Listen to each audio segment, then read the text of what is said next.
Hi, I'm Ben Mankiewicz. Thanks for joining me on TCM as we begin an early birthday salute to one of the most inventive filmmakers of the last 50 years, Terry Gilliam, who will turn 85 next Saturday, November 22nd.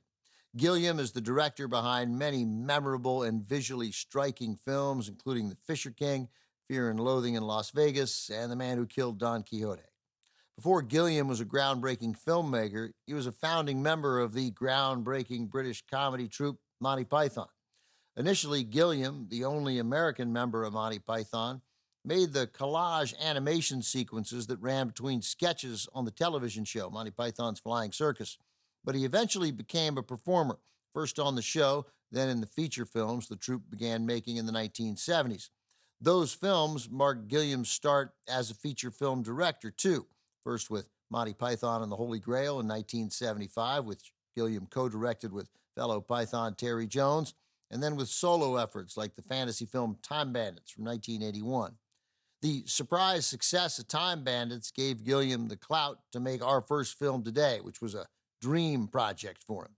Released by Universal in 1985, Jonathan Pryce, Robert De Niro, Katherine Hellman, Ian Holm, and Bob Hoskins star in Brazil. The year 1985 matters here, 1 year after 1984. You perhaps knew that.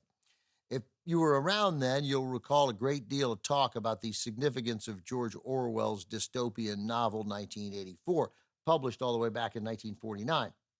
Since we had made it to 1984 as a reasonably functioning society, there was a tendency to examine the state of the world compared to Orwell's dark vision. Gilliam was among those interpreting life through that Orwellian prism, and he wanted to tell his own dystopian story in a post-1984 world. Since he's a legendarily clever comedian, at one point Gilliam wanted to call it 1984 and a half. But then came a British film version in 1984, so Gilliam decided to call his movie Brazil, named after the 1939 samba written by Ari Barroso. As you'll soon hear, the song is all over the film, with a version performed by Kate Bush. As for the plot, Jonathan Pryce plays a government bureaucrat who dreams of having a more adventurous and romantic life, a dream that becomes a reality when his world is turned upside down by a bug in the system, quite literally. Here it is, named by the Los Angeles Film Critics Association as the best film of 1985. This is Terry Gilliam's original theatrical cut of Brazil.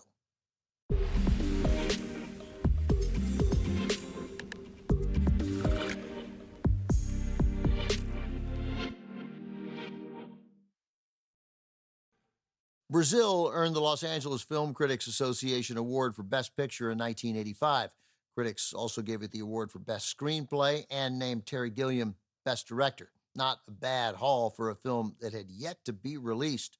It wasn't even supposed to have been screened for those critics. They got to see it because Terry Gilliam needed some leverage against Universal Pictures, which held distribution rights in the United States.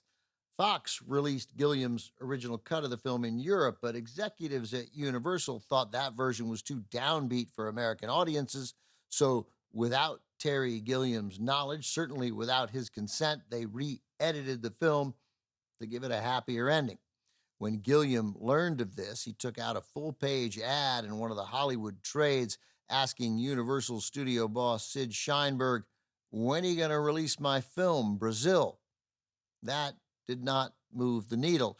It merely irritated Sid Sheinberg, who doubled down on not releasing it as Gilliam wanted.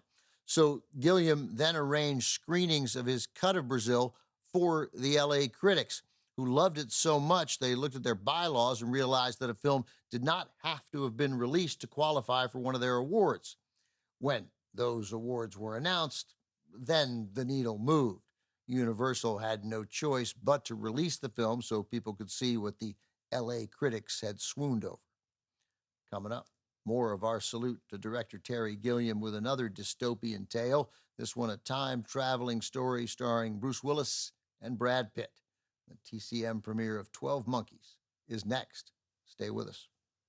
Next on TCM, 12 Monkeys, then Time Bandits.